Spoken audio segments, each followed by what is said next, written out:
এরকম শোকাবে এটা, তারপরে কি করবে? তারপরে ওই যে ওই সেই কি বড় ওই যে ওই চুল্লিটায় তারপর আমার বাড়ি আসবে।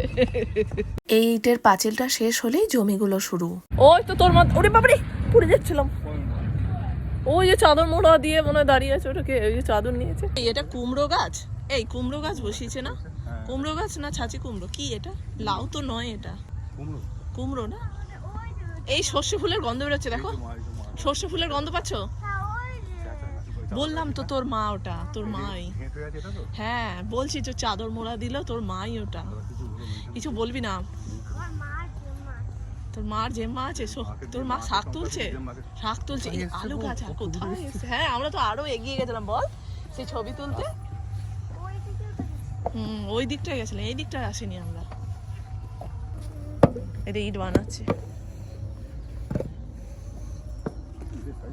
হ্যাঁ সাইজটা ভালো, বড় আছে। এই আলু তো এটা মনে হচ্ছে হয়ে গেছে গো। হ্যাঁ হলুদ হয়ে যাবে গাছ, কিন্তু বেশ বড় সড়ো লাগছে গাছগুলো দেখতে। এ মটরশুটি এ মারবে, মেরে ছাল তুলে দেবে বলে কিছু। আরে বলেই নেবো, চলো না প্লিজ। আমার কি ভালো লাগছে, দেখো কি ভালো লাগছে।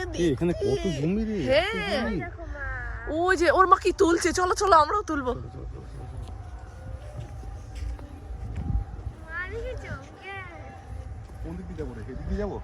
না এদিক দিয়ে না, ওই দিকটা দিয়ে যাওয়া যাবে।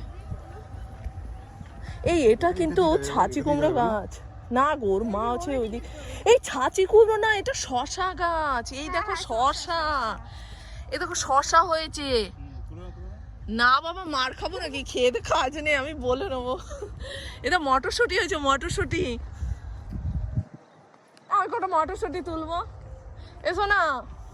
এ দাঁড়াও, তুমি আগে যেও না। এটা বেগুন হয়েছে, বেগুন। ও দেখতে বুঝতে পারবে না। এই রে চলো না। বলছি ভাবছে স্যুট বুট পরে এটা আবার কি এসছে জমিতে। দেখছো, ও বুঝতে পারিনি। মুখটা চাপা দাও। ও আইডিয়া করে ফেলবে, যেহেতু আমি বলেছি যাবো। মুখটা চাপা দিয়েছে, দেখো। মটরশুঁটি ক্ষেত কি দারুণ। আমি কটা মটরশুঁটি তুলবো, দেখি জিজ্ঞাসা করেই তুলবো। আমি কিন্তু তোমার পেছু আছি। জমিতে তো চলে এসেছি, কাদের জমি থেকে সবজিটা তুলবো, কি বা সবজি নিলাম, মুখ চাপা দেওয়া সত্ত্বেও জমির মালিক আমাদের চিনতে পারলো কিনা সেটা তোমাদের নেক্সট ভিডিওতে জানাবো। যদি ব্লগটা ভালো লেগে থাকে অবশ্যই যাওয়ার আগে একটা লাইক শেয়ার করো।